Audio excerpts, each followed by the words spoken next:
मैं डॉक्टर आतिफ जावेद, आप देख रहे हैं अब तक टीवी। यूपी के ताज में आपका हार्दिक स्वागत है। क्या होगा यूपी का जनादेश?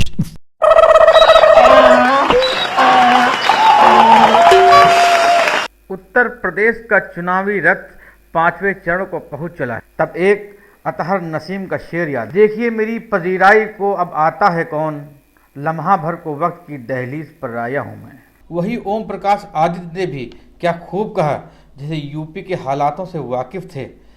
उनको पता था कि आने वाला युग यूपी का राजनीतिक युग कैसा होगा। स्वर्गीय ओम प्रकाश आदित्य जी की ये बड़ी लोकश्रुत कविता याद आ गई। उन्होंने सैकड़ों बार मेरे सामने, हम सबके सामने इसका वाचन किया और हमने बड़े आनंद के साथ इस कविता का पाठ सुना।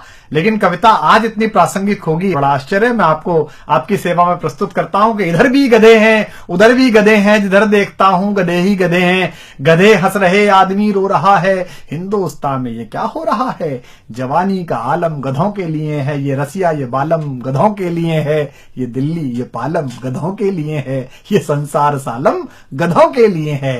पिलाए जा साकी पिलाए जा डटके, तू विस्की के मटके के मटके के मटके। मैं दुनिया को अब भूलना चाहता हूं, गधों की तरह झूमना चाहता हूं। और घोड़ों को मिलती नहीं घास देखो, गधे खा रहे हैं च्यवनप्राश देखो। घोड़ों को मिलती नहीं घास देखो, गधे खा रहे हैं च्यवनप्राश देखो। उत्तर प्रदेश के चुनावों ने एकाएक युगों से हाशिए पर धकेल दिए गए सदा के शोषित और कुपोषित गधों को मुख्यधारा में ला दिया है। ऐसा लगता है, महसूस भी हो रहा कि इस वक्त जैसे हमारे पहली पंक्ति के नेताओं ने सिद्ध भी किया है कि जैसे यह उत्तर प्रदेश का चुनाव जनता के कल्याण के लिए नहीं, गधों के कल्याण हेतु लड़ा जा रहा है। राष्ट्र का हर बुद्धिजीवी अपना गधा ज्ञान दिखाते हुए मुद्दे को झटक कर लटक जाना चाहता है। चुनाव में जनता को लगता है कि उन्होंने परम ईमानदार, जनसेवक, जन कल्याणकारी देवदूत को चुना है। अब सारे दुख उनके दूर हो जाएंगे। गधों की एक प्रजाति इतनी भी मासूम है जिसके आगे गुजरात के खूबसूरत गधे भी शर्मा जाएं, जिनकी तारीफ करते अमिताभ बच्चन भी नहीं थकते कि जब उसे पता चला कि फलां सेवक जनसेवक ने बलात्कार किया है तो मन ही मन सोचने लगता है कि काश जल्द ही किसी विरोधी पार्टी का कोई नेता भी किसी का बलात्कार कर दे ताकि हिसाब बराबर हो सके। अपने मालिक के प्रति इनके समर्पण का आलम यह है कि इन्होंने अपने मालिक द्वारा किए गए भ्रष्टाचार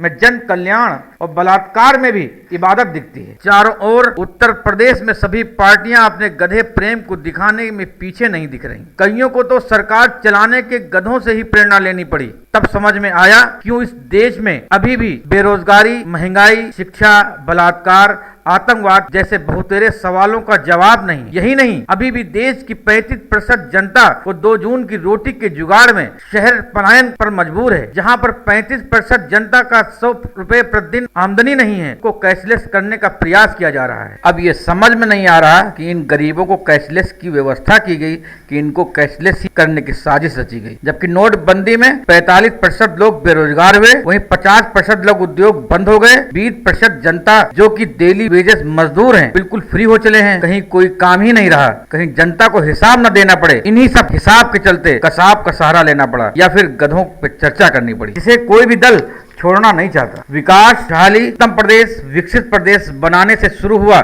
उत्तर प्रदेश दंगल जैसे जैसे चुनाव बढ़ता गया, शेर की खाल ओढ़े चौथे 5वें चरण में आते आते शमशान कब्रिस्तान से कसाब से गधों की भेंट चढ़ गया। गधे को भी इलेक्शन का हीरो बना दिया। और इतना ही नहीं, हिंदू मुस्लिम वोटरों के इर्द गिर्द ही सिमटती नजर आ रही अवध की राजनीति, जहां 5वां चरण का मतदान होना है। सभी दल व उम्मीदवार ध्रुवीकरण की पतवार से ही चुनावी नैया पार लगाना चाहते हैं। विकास से विजय की ओर बढ़ी सापा सरकार और अच्छे दिनों की बात करने वाली भाजपा ने अपने कार्यकाल में बहराइच से सिद्धार्थनगर तक लगी सीमा से सटी इस जमीन पर सड़कें, स्कूल व पुल भले ही बनवाए हों, लेकिन केंद्र और प्रदेश सरकार ने यातायात से लेकर स्वास्थ्य तक के कुछ कामों का शिलान्यास भी कर दिया हो, लेकिन स्वास्थ्य, विकास, रोजगार की दुश्वारियों में कोई बड़ा परिवर्तन नहीं आया। जब बाढ़ की त्रासदी इस अवध के इलाके में बाशिंदों की जिंदगी का हिस्सा बन गई, जबकि हमारे सियासी सूरमा ध्रुवीकरण चाहे धर्म की हो या जातवाद की, उसी के सहारे चुनावी बिगुल बजा रहे हैं। जब चुनावी संग्राम अयोध्या और आसपास की धरती पर पहुंच गया, बाढ़ की त्रासदी से जनमानस अस्त व्यस्त है, नकल माफियाओं का बोलबाला है, गन्ना की घटतौली और चोरी के चलते किसान बेहाल है, पर हमारे दल जातियों और धर्म की जुगलबंदी में जुटे हैं और ध्रुवीकरण के सहारे चुनावी समर को पार करना चाहते हैं। अखिलेश यादव ने भले ही गधे वाली टिप्पणी से